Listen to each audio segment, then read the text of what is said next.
सर्दियों की रात में इलाहाबाद, अब प्रयागराज में महाकुंभ की तैयारियां जोरों पर थीं।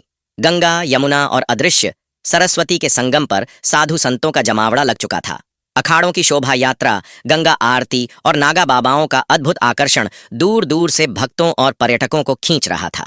इसी बीच शहर की पुलिस को कुछ अजीबोगरीब घटनाओं की सूचना मिलने लगी। महाकुंभ के मेलों में लोगों के खोने की खबर आम होती है, लेकिन इस बार कुछ ज्यादा ही रहस्यमय घटनाएं हो रही थीं। मेले में आए कुछ साधारण भक्त गायब हो रहे थे और किसी को भी उनके बारे में कोई सुराग नहीं मिल रहा था। हर बार आखिरी बार इन्हें किसी साधु संघ के पास देखा गया था। पुलिस की जिम्मेदारी संभाल रहे इंस्पेक्टर आदित्य ने इन मामलों की जांच का बीड़ा उठाया। आदित्य तेज तर्रार और ईमानदार पुलिस अफसर थे, लेकिन अपने कड़वे स्वभाव और गहरी नजर के कारण विभाग में कुछ लोग उनसे खुश नहीं रहते थे। आदित्य को जानकारी मिली कि साधुओं का एक गुप्त संघ, जिसे चमत्कारी संघ कहा जाता था, अक्सर इन घटनाओं के केंद्र में रहता था। कहा जाता था कि इस संघ के साधुओं के पास अद्भुत शक्तियां थीं, जो वे अपनी कठोर साधनाओं से प्राप्त करते थे। इस संघ के पास जाना आम इंसान के लिए लगभग असंभव था। आदित्य ने एक योजना बनाई। उन्होंने अपने एक भरोसेमंद सिपाही रणवीर को साधु के वेश में संघ के भीतर भेजा। रणवीर की जिम्मेदारी थी कि वह संघ के रहस्यों का पता लगाए। रणवीर ने खुद को एक तपस्वी साधु के रूप में पेश किया और संघ के भीतर घुसने में कामयाब हो गया। वहां उसने देखा कि साधु अपने अनुष्ठानों के दौरान कुछ विशेष भक्तों को चुनते थे। कहा जाता था कि ये भक्त मोक्ष प्राप्त करने के लिए चुने गए थे, लेकिन रणवीर को शक हुआ कि इसके पीछे कोई बड़ा षड्यंत्र छुपा हुआ है। रणवीर ने संघ के मुखिया स्वामी अद्वैतानंद को भी देखा। उनकी उपस्थिति अद्भुत और भयावह दोनों थी।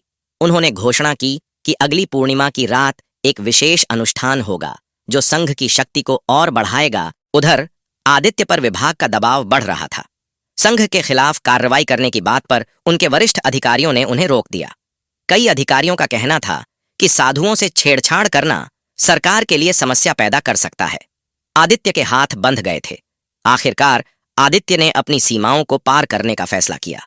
उन्होंने संघ के ठिकाने पर छापा मारने की तैयारी की, लेकिन जैसे ही उन्होंने अपनी योजना बनाई, उन्हें सस्पेंड कर दिया गया। सस्पेंशन के बावजूद आदित्य ने हार नहीं मानी। वह बिना विभागीय मदद के रणवीर की भेजी हुई जानकारी के आधार पर संघ के ठिकाने पर पहुंचे। पूर्णिमा की रात संघ के साधु अपने अनुष्ठान के लिए तैयार थे। रणवीर ने देखा कि संघ ने उन गायब भक्तों को बंदी बना रखा था। वे अनुष्ठान के नाम पर उनके जीवन का बलिदान करने वाले थे। आदित्य ने सही समय पर पहुंचकर संघ पर धावा बोल दिया।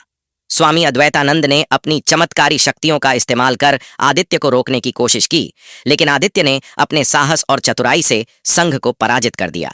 बंदी भक्तों को बचाया गया और संघ के रहस्यों का पर्दाफाश हुआ। जांच के बाद पता चला कि साधु संघ एक बड़ा अपराधी गिरोह था, जो धर्म की आड़ में अवैध गतिविधियां चला रहा था।